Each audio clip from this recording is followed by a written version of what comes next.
اردو ادب اور تنقید سماجیاتی ادبی نقطۂ نظر سے تنقید اور جدید تنقیدی نظریات میں doctor Nabeel Ahmad assistant professor university of education Lahore Makhdoom Mohiuddin اور ترقی پسند فکر و فلسفہ اور سماجیاتی صورتحال فیض احمد فیض کے بعد مخدوم محی الدین ترقی پسند فکر کے حامل تخلیق کار کے طور سے منصہ شہود پر آئے، انقلابی تحریک کا باقاعدہ حصہ بنے۔ انہوں نے تلنگانہ میں تحریکی سرگرم کارکن کے طور سے کسانوں کے لیے قائدانہ کردار ادا کیا، قید و بند کی صعوبت برداشت کی اور نئی نظموں کی تخلیق کا سلسلہ جاری رکھا۔ فیض احمد فیض کے معاصرین میں مخدوم محی الدین ہندوستان میں تقریباً فلسفے کے اعتبار سے، اپنی فکر کے اعتبار سے ترقی پسند فکر کے حامل شاعر تھے۔ اس اعتبار سے، اس لحاظ سے یہ کہا جا سکتا ہے کہ مخدوم محی الدین بھی فیض احمد فیض کے مزاج اور اسی سرشت کے شاعر تھے، اگرچہ حالات مختلف تھے، یعنی تقسیم کے بعد پاکستان کے حالات کے مطابق فیض احمد فیض کی زندگی اور تقسیم کے بعد مخدوم محی الدین کی زندگی الگ الگ سیاسی اور سماجی حالات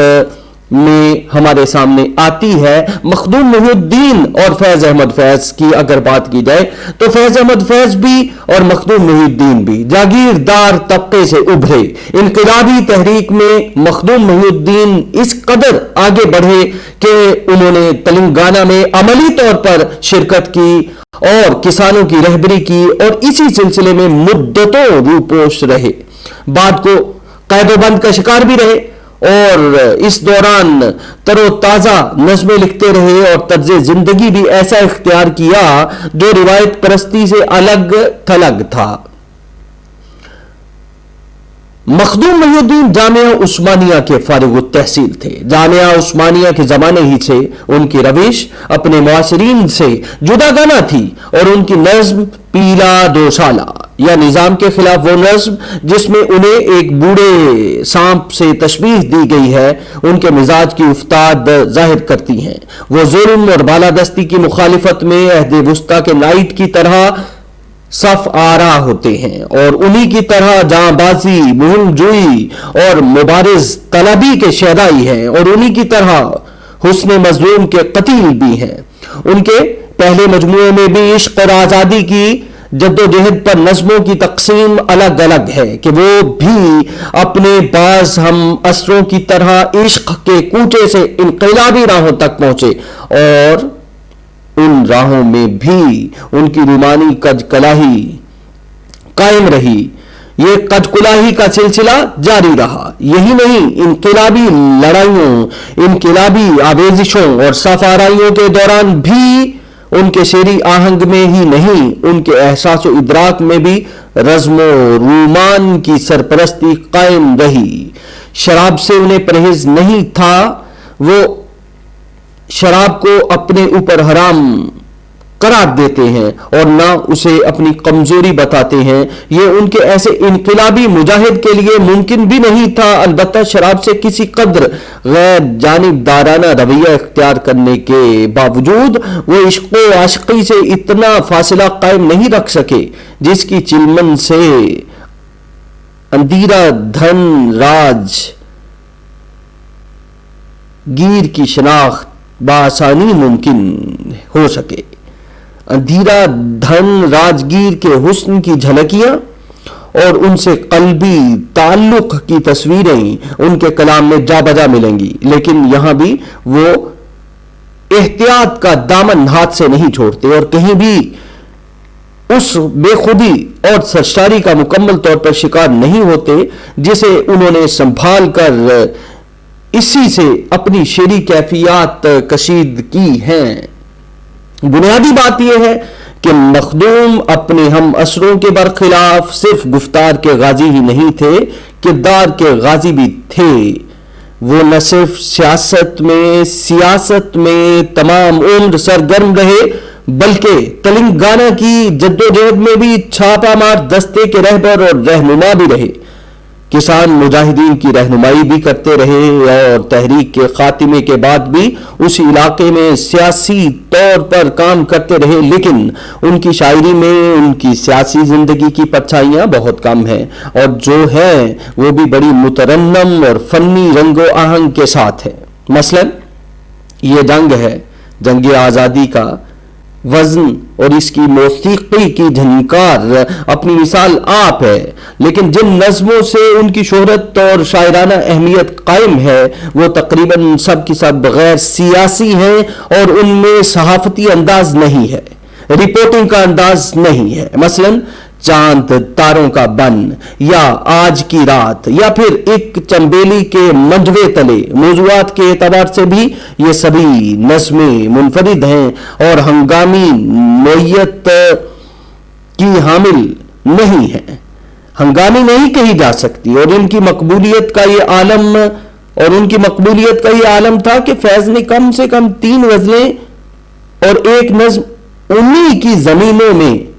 انہی کے رنگ میں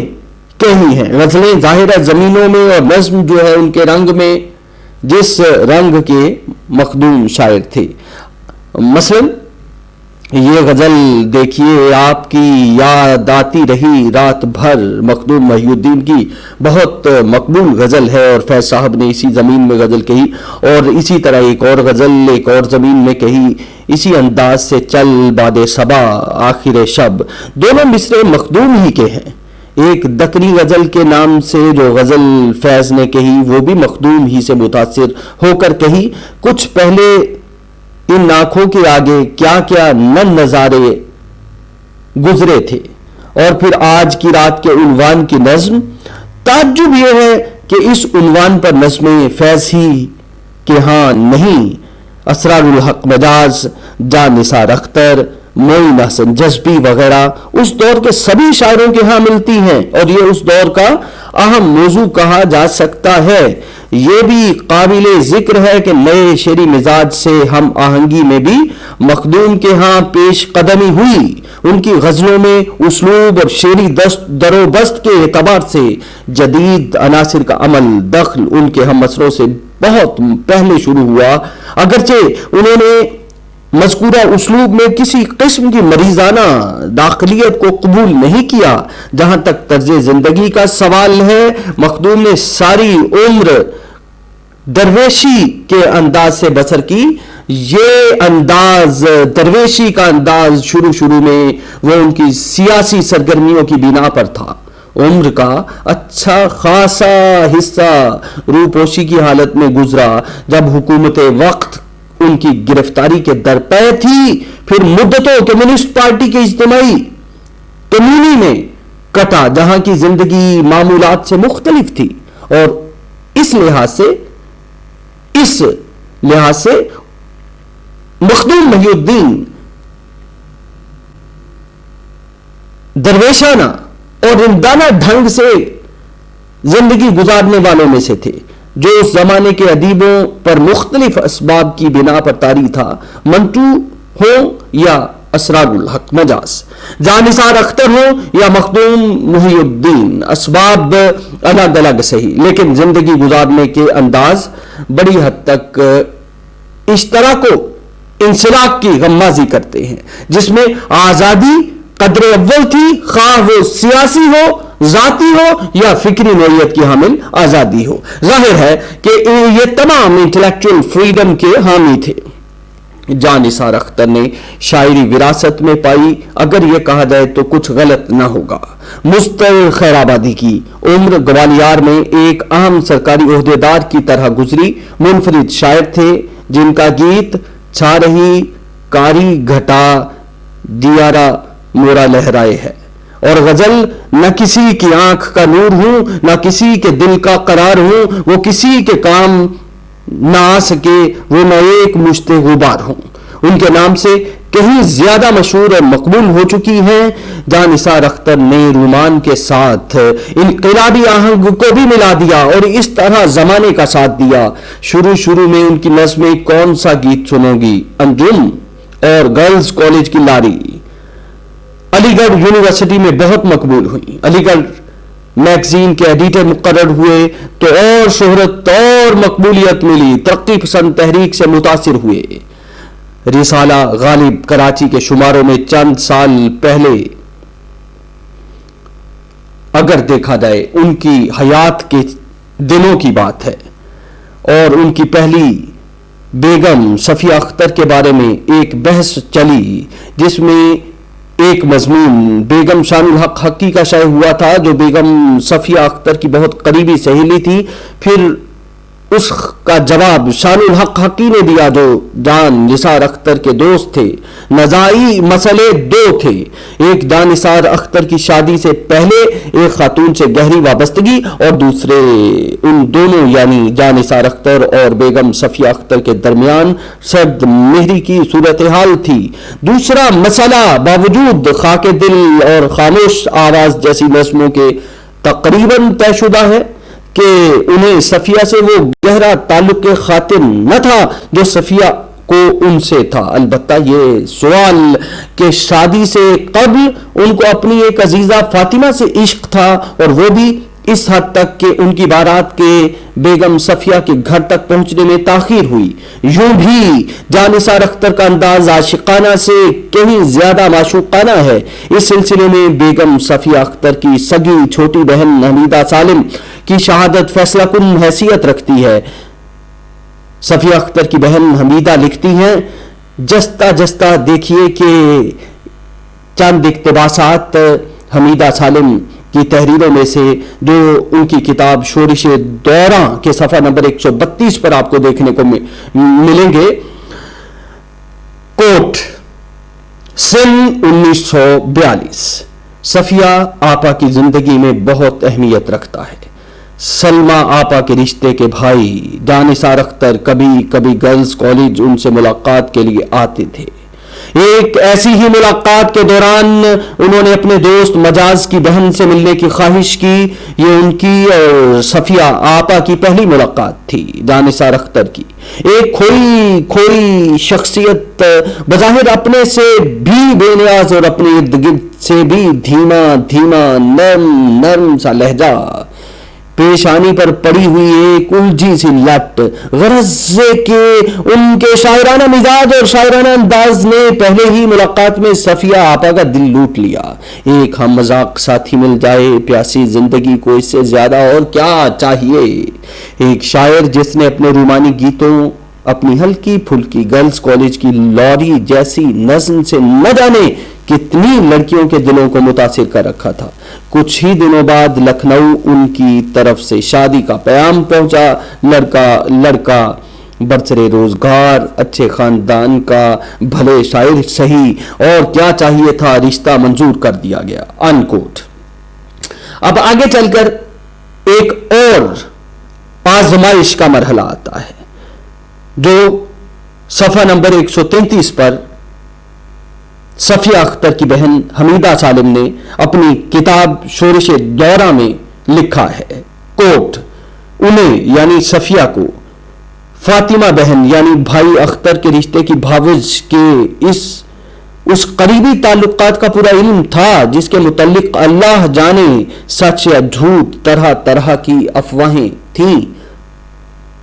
ان کوٹ۔ ایسا لگتا ہے کہ جان نثار اختر سے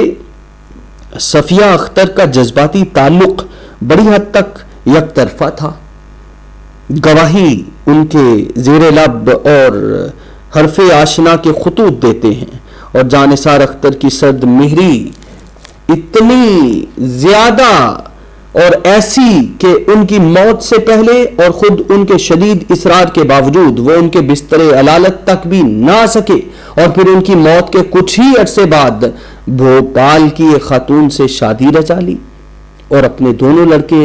اپنی سالی اور ان کے شوہر کے پاس علی گڑھ میں چھوڑ دیے اور ان سے بے خبر ہو گئے۔ یہ ایک سماجیاتی تناظر میں ایک پیکر بنتا ہے، ایک امیج بنتا ہے، ایک منظرنامہ بنتا ہے، ایک فضا ہم تیار ہوتی ہے، اور یہ فضا، یہ منظرنامہ، یہ پیکر، یہ امیجز مخدوم محی الدین کی شاعری میں بھی انڈر کرنٹ صورت میں محسوس کیے جا سکتے ہیں۔ جب ہم جان نثار اختر کی شاعری کو سماجیاتی ادبی تھیوری کی روشنی میں دیکھتے ہیں تو پھر ہمیں ان کی زندگی کے کچھ ان پہلوؤں کی طرف مراجعت کرنا پڑتی ہے جو براہ راست ان کی ذہنی صورتحال سے لگا کھاتے ہیں۔ مثلا رسالہ غالب میں چھپنے والے مضامین جو جان نثار کی حیات ہی میں شائع ہوئے، جان نثار اختر اور بیگم صفیہ اختر، شان الحق حقی، جان نثار اختر کے مکاتیب، اور پھر اس کے ساتھ ساتھ زیر لب اور حرف آشنا جان نثار اختر سے صفیہ کی جذباتی وابستگی کو ظاہر کرتے ہیں۔ لیکن کم سے کم جان نثار اختر کے لیے بات فاطمہ اور صفیہ پر ختم نہیں ہوئی، اور انہوں نے ایک اور شادی کی اور اس سے انیزہ پیدا ہوئی۔ گھر آنگن کی شاعری انہی پر مرکوز ہے۔ گو یہ خاتون صفیہ کی طرح اپنی بات شاید تحریر میں نہ لا سکی، لیکن جان نثار اختر کی شاعری میں ضرور ان کا رنگ روپ ظاہر ہوا، اور اس طرح کہ کسی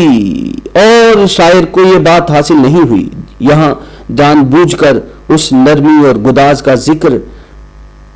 نہ کیا جائے تو نہ کیا جائے، ظاہر ہے کہ یہاں کیا بھی نہیں جا رہا، جو خاموش آواز اور خاک دل میں ہے، کیونکہ اس کے ساتھ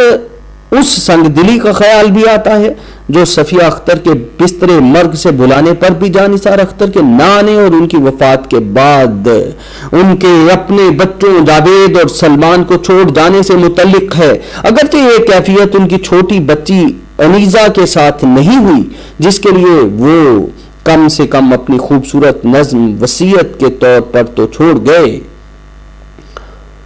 جاوید اور اویس کو تو یہ نعمت بھی حاصل نہ ہوئی، البتہ مرد کی طرف سے عورت کے لیے اور عورت کی طرف سے مرد کے لیے نازک احساسات اور لطیف جذبات کے جو تحفے ان کے قطعات اور رباعیات میں محفوظ ہو گئے ہیں وہ خاصے کی چیزیں ہیں۔ جان نثار اختر کے قطعات اور رباعیات دیکھے لیتے ہیں۔ دروازے کی کھولنے اٹھی ہے زنجیر، دروازے کی کھولنے اٹھی ہے زنجیر، لوٹا ہوا کہیں سے جب بھی پی کر کسی رات، ہر بار اندھیرے میں لگا ہے ایسے جیسے کوئی شمع چل رہی ہے میرے ساتھ۔ یا پھر یہ دیکھ لیجئے، آہٹ میرے قدموں کی سنی تو اس پل سوتی ہوئی بن کے پڑ گئی ہے چنچل تلووں میں، جو جا کے گدگدایا میں نے چہرے سے الٹ دیا ہنس کر آنچل۔ یا پھر یہ دیکھیے، کیوں ہاتھ جلا لاکھ چھپا لے گوری، کیوں ہاتھ جلا لاکھ چھپا لے گوری، سکھیوں نے تو کھول پہلی رکھ دی، ساجن نے جو پلو تیرا کھینچا تو نے، جلتے ہوئے دیپک پہ ہتھیلی رکھ دی۔ عورت کی زبانی ایسے نازک احساسات کی تصویر کشی۔ گھر آئی ہیں جھومتی گھٹائیں گھن گھور، گھر آئی ہیں جھومتی گھٹائیں گھن گھور، آنگن میں مچا رہی ہے پروائی شور، اب لوٹ کے آ جاؤ کہ دن گن گن کے ساجن میری انگلیوں کے دکھنے لگے پور۔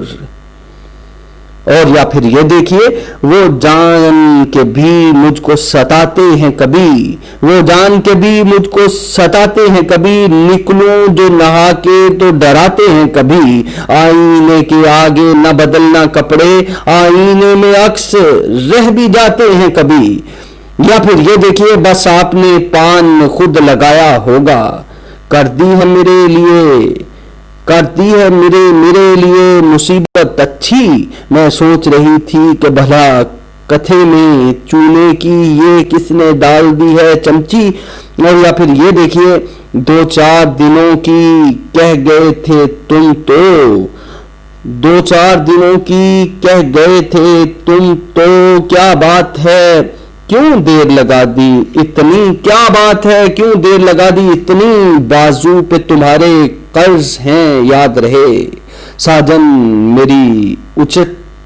اچھتی ہوئی نیندیں کتنی، ساجن میری اچھتی ہوئی نیندیں کتنی. اسی کے پہلو بپہلو انقلابی آہنگ بھی ہے، یعنی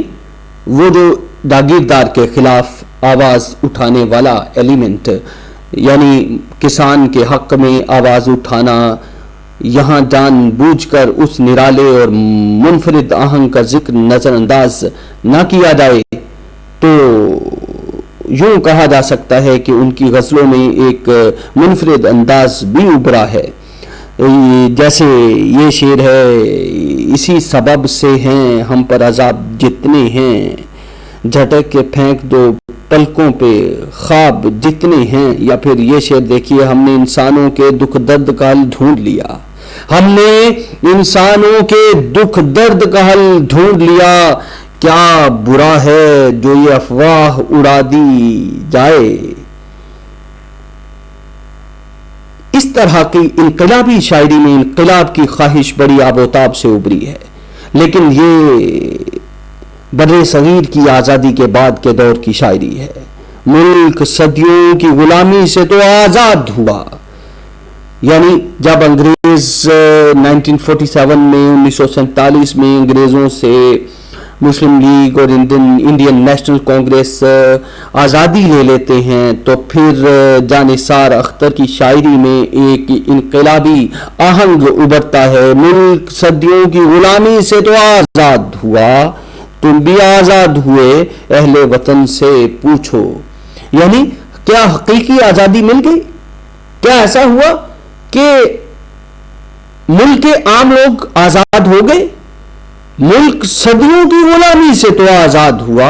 یعنی وہ جو صدیوں کی غلامی کا ایک سلسلہ تھا اس سے تو آزادی مل گئی، تم بھی آزاد ہوئے، اہل وطن سے پوچھو. یعنی کیا اہل وطن کو ذہنی و فکری آزادی مل گئی؟ کیا انٹلیکچوئل فریڈم ان کا نصیبہ بن سکی؟ اس سے قبل بھی ان کے کلام میں انقلابی آہنگ کی نظمیں ملتی ہیں، اگرچہ ان پر ان کی انفرادیت کی مہر نہیں ہے. مثلا کون سا گیت سنو گی انجم میں آخری اشعار ہیں: یا بغاوت کا دہکتا ہوا راگ، قلب انسان میں سلگتی ہوئی آگ، آج جاگے ہوئے مزدور کے بھاگ. کون سا گیت سنو گی انجم؟ اور انقلاب اور عورت کے درمیان شراب ہے تو ان کی فکر ان کے موضوع شعر میں بہت کم نہیں ہے، لیکن ان کی زندگی کی رفیق رہی ہے. شراب نوشی کی محفلیں اس وقت بھی سجتی رہیں جب بھوپال کے کسی کالج میں وہ اردو کے استاد تھے. اسی دور میں انہوں نے ترقی پسند ادیبوں کی کانفرنس بھوپال میں منعقد کی تھی، جو انجمن کی تاریخ کا ایک اہم اجتماع تھا، اور اسی پاداش میں گرفتاری کے موہوم خوف سے وہ اس قدر خائف ہوئے کہ ملازمت چھوڑ کر فلم میں گانے لکھنے کے لیے مواقع ڈھونڈتے ممبئی جا کر آباد ہو گئے، اور صفیہ اور اپنے چھوٹے چھوٹے بچوں سے بھی بے نیاز ہو گئے. فاقہ مستی اور در بدری کی زندگی گزارنے کے بعد وہ فلمی دنیا میں مدتوں بعد کامیاب تو ہوئے، اگر اس زمانے تک صفیہ کا انتقال ہو چکا تھا اور جاوید اور اویس دونوں اپنی خالہ کے پاس علی گڑھ میں تعلیم پا رہے تھے، اور جانثار اختر نے ایک اور شادی خدیجہ سے کر لی تھی. طرز زندگی کے اعتبار سے وہ مؤثر روش سے گزرے ہیں اور اسی راستے سے ہو کر بعد کو وہ کسی قدر کامیابی اور کامرانی تک بھی پہنچے، لیکن زندگی کا عام انداز اسی قدر درویشانہ رہا جو اس دور کے لیے مخصوص تھا. مذہب سے روح گردانی کا ایلیمنٹ بھی ان کے یہاں دیکھنے کو ملتا ہے. مذہب سے روح گردانی ان کے کلام اور مزاج میں شامل رہی ہے. ان کے اشعار میں بھی مذہب سے روح گردانی کے آثار ملتے ہیں. سب سے زیادہ برملا اظہار ان کی نظم آخری لمحے میں جو اپنی بیٹی انیزا کے نام وصیت کے طور پر لکھی گئی ہے ہوا ہے: آخری لمحہ ہے سینے پہ میرے سر رکھ دو، آخری لمحہ ہے سینے پہ میرے سر رکھ دو، دل کی حالت ہوئی جاتی ہے، دل کی حالت ہوئی جاتی ہے، عجب آ جاؤ، نہ آزا نہ احبا نہ خدا ہے نہ رسول، کوئی اس وقت نہیں میرے قریب آ جاؤ، تم تو قریب آ جاؤ۔ ظاہر ہے کہ ان کی پوری زندگی اس دور کے شاعرانہ اسلوب ہی سے گزری جو دنیاوی نفع نقصان سے ماورا تھی، اور جس کا سارا زور صرف اقبال کے الفاظ میں برہم زن پر ہی تھا کہ یہی انقلابی آہنگ اس دور کا وہ آہنگ ہے جو شعراء کو زندگی کی ساری برکتوں اور نعمتوں اور خوشیوں سے بڑھ کر عزیز ہے۔ زمانے کو ہی تو نہیں، خود اپنے کو بھی برہم کر لینے کا فن ہی ایسا عمل ہے جسے اس دور نے سیکھا، سمجھا اور برتا ہے۔ ساحر لدھیانوی کی طرف جب ہم جانثار اختر کے بعد آتے ہیں تو پہلے تو ہمیں جانثار اختر کے یہاں وہ رنگ ملتا ہے، یعنی جس میں رومان بھی ہے، جس میں ہمیں جاگیردار کے خلاف، جاگیردارانہ سماج کے خلاف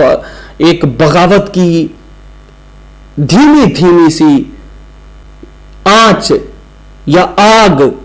جلتی ہوئی محسوس ہوتی ہے، اور ان کے یہاں ہمیں رومان بھی بڑے ترفع کے ساتھ دیکھنے کو ملتا ہے۔ اور جب ہم جانثار اختر کے بعد ساحر لدھیانوی کی طرف آتے ہیں تو ظاہر ہے کہ ساحر لدھیانوی کی شاعری کا بھی ہم سماجیاتی تھیوری کے تناظر میں جائزہ لینے کی کوشش کرتے ہیں۔ جانثار اختر جب اپنا زمانہ گزارتے ہیں تو ان کے بعد ایک اور بڑا نام منصہ شہود پر آتا ہے، منظر عام پر آتا ہے۔ ساحر لدھیانوی کا نام، ساحر لدھیانوی پاکستان بننے سے پہلے پاکستان آ گئے تھے اور پاکستان میں لاہور میں رسالہ سویرا کے ایڈیٹر بنے۔ لاہور میں کچھ عرصہ گزارنے کے بعد ساحر دہلی چلے گئے، رسالہ شاہکار کے وہاں مدیر ہوئے اور بمبئی یا آج کے الفاظ میں ممبئی چلے گئے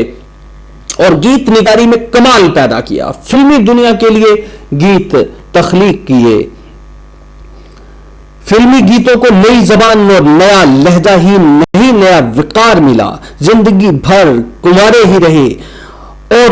ان کے ایک قریبی دوست کے بیان کے مطابق وہ شادی کے قابل بھی نہیں تھے، لیکن کم سے کم فلمی دنیا میں ان کے دو رومان خاصے مشہور ہوئے، ایک لتا منگیشکر سے اور دوسرا سدھا ملہوترا سے۔ اگرچہ سدھا ملہوترا اپنے اس ساحر کے عشق سے ناواقفیت کا اظہار کرتی ہیں، لیکن یہ بھی پتہ چلتا ہے کہ ساحر لدھیانوی کو سدھا ملہوترا سے ایک جذباتی لگاؤ تھا، اور سدھا ملہوترا سے اور اس کے کچھ ہی مدت بعد مشہور پنجابی افسانہ نگار خاتون امرتا پریتم نے اپنی سوانح شائع کی اور اس میں ساحر لدھیانوی سے اپنے معاشقے کا واضح الفاظ میں ذکر کیا۔ طرز زندگی یعنی وے آف لائف اس دور کے عین مطابق تھا۔ ساحر لدھیانوی وہی شراب نوشی، وہی رومانیت، وہی خود فراموشی کا انداز، وہی آزادہ روی اور قدر بے ضابطگی ان کی زندگی کا حصہ تھی، وہی انقلاب کی خواہش، وہی انگریزوں اور بعد کو حکومت وقت کی ملازمت سے الجھن، وہی ترقی پسند شاعروں کے سبھی عادات و اعتبار، وہی ڈاؤن ٹروڈن پیپلز کے لیے فکر و فلسفہ۔ ان کے مجموعہ کلام تلخیہ میں بھی ان کے معاصرین کے کلام کی طرح وہی جدید و قدیم کی حد بندی ہے۔ شروع میں ترقی پسندی سے پہلے کی رومانی نظمیں ہیں جو اکثر ان کے ذاتی معاملات و قوائف پر لکھی گئی ہیں، مجاز کی طرح نظر کالج بھی ہے اور اشعار میں ساقی سے خطاب بھی ہے، لیکن یہاں ایک تذکرہ بہت کھل کر ہوا ہے، وہ ہے زنان بازاری اور ان کے کاروبار کا۔ ساحر لدھیانوی ایک مفلس دہقان کی بیٹی، افسردہ مرجھائی ہوئی سی،